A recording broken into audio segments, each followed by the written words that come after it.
Mike, obviously a good defense there for Georgia, all the statistics that they have. I guess what made it so tough to get going offensively against them? I thought that early on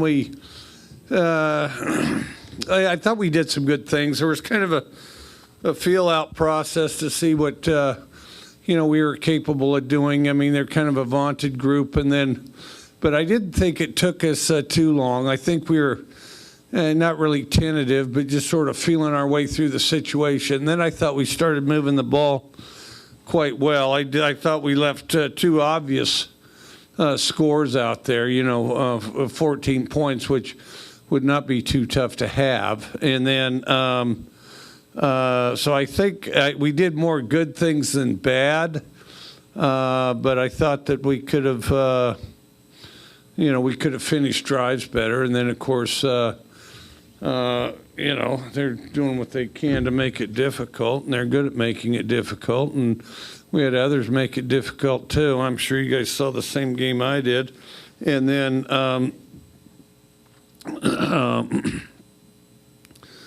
some almost looked like they're trying to do an homage to aspects of the Pac-12.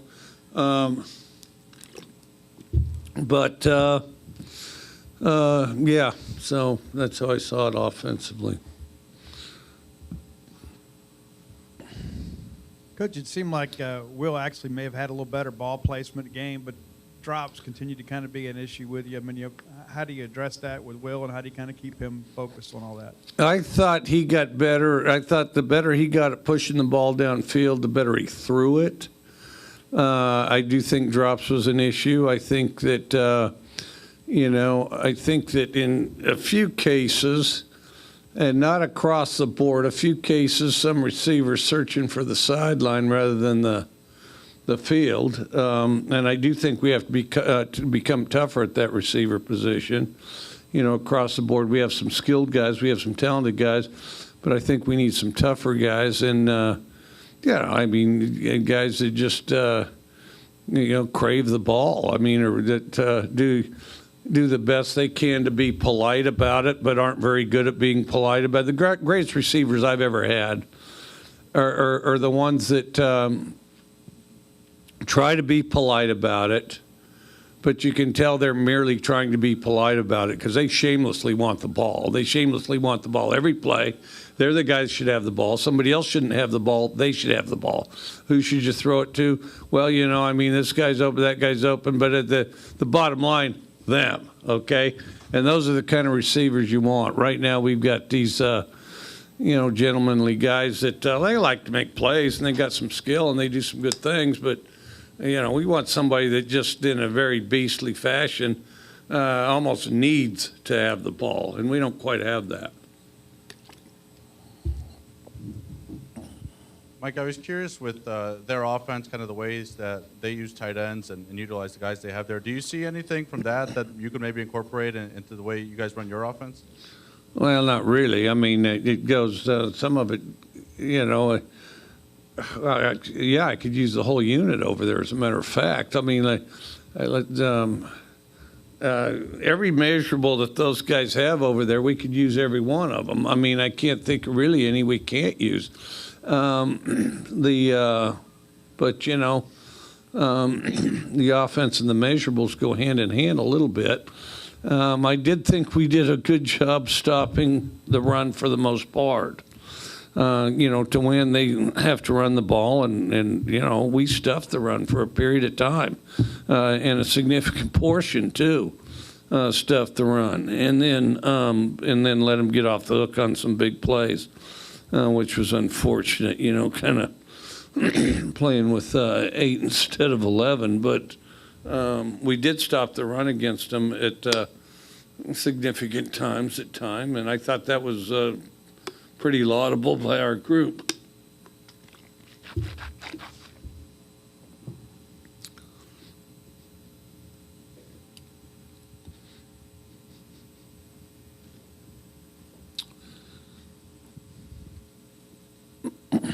Coach, obviously, your development of your program is a little bit behind where Georgia's is. But what steps do you feel like that this program needs to take to be competitive and win these kind of games in the years ahead?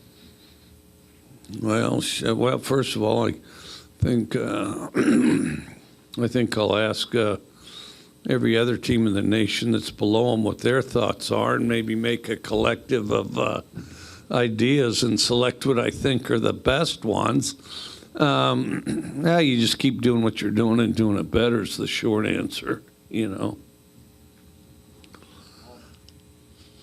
Coach, early in the year, you mentioned when you guys were playing some of your best football, how your guys had responded from adversity. And I know you can't really talk about referee calls tonight, but it seemed like when things went bad against your defense or offense, It costs money, and somebody probably ought to at some point. Just right now, it's not going to be me, but there are a lot of people that watch that game, so you know, my faith rests with them. All right, go ahead. just your team trying to respond to that adversity when things don't go their way. Well, you just have to. That's the thing is you just got to be focused on the next play. I mean, you know, positive or negative adversity, it doesn't excuse it, but you know, you just have to stay focused and move forward. That's really all you've got.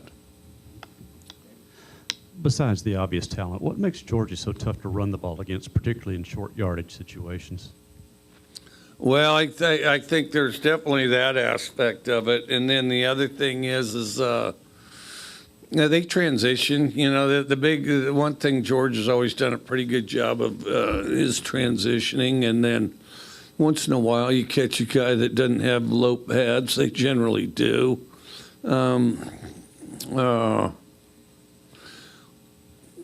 And not only do they transition, they're kind of because they're not just a come up field group. They're kind of, you know, I call it catch and read, but pull and yank would probably be more accurate. You know, they get in there and just get in the middle of your body and stalemate one guy, yank the other guy, and they've at least Kirby's teams have always been pretty good at that. I guess for you guys, how tough was it, you know, that stretch where, you know, Xavion has the punt return and then right out of the half, 2 plays, 75 yards for Georgia to kind of, you know, regain the momentum there? Yeah, well, that wasn't good at all. As a matter of fact, yeah, there were several issues with that play. All right.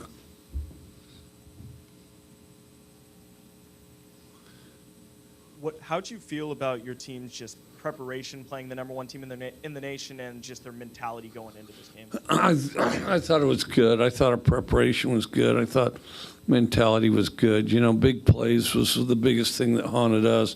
Some situational stuff on offense. I mean, there's easily 2 scores wrapped up there, and then there's easily 2 scores wrapped up in big plays, just like one play, big plays. You know, you get that, then, you know, we're in it or we win, you know.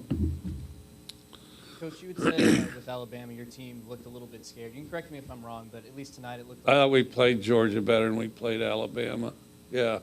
No, I thought we played, well, this year at least anyway, I thought Georgia presented a bigger challenge, and I thought we played Georgia better than we played Alabama. I thought I thought our mentality was far better against Georgia. I guess kind of entering the home stretch of the season here, you know, what's kind of the message to your team and the approach to East Tennessee State before obviously the Expo coming up? Well, we need to worry about ourselves, get better ourselves. You know, I think there's too much that you try to fight that, but you know, everybody, the opponent this, the opponent that, the opponent the other thing. Well, that's the matchup. That's who you're going to tee it up against. But the most important thing each week is that you get incrementally better. And I think those guys in a productive fashion that can focus on themselves and improve themselves, that can focus on themselves, improve themselves, are the ones that do the best job. That's what we got to do. We got to worry about ourselves. Be a better player. No matter what position you play, if you're the best player on the team or the worst, that the other team's got a guy that's basically congruent to you. They have a best player, they have a worst player. They have a scout team flanker, they have a starting running back. You got to be better than that guy in that role relative to his team, and you got to try to improve each week. Try to be the best at that each week.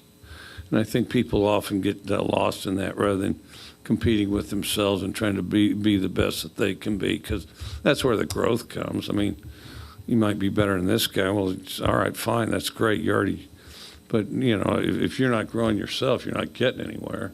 You're just signed up.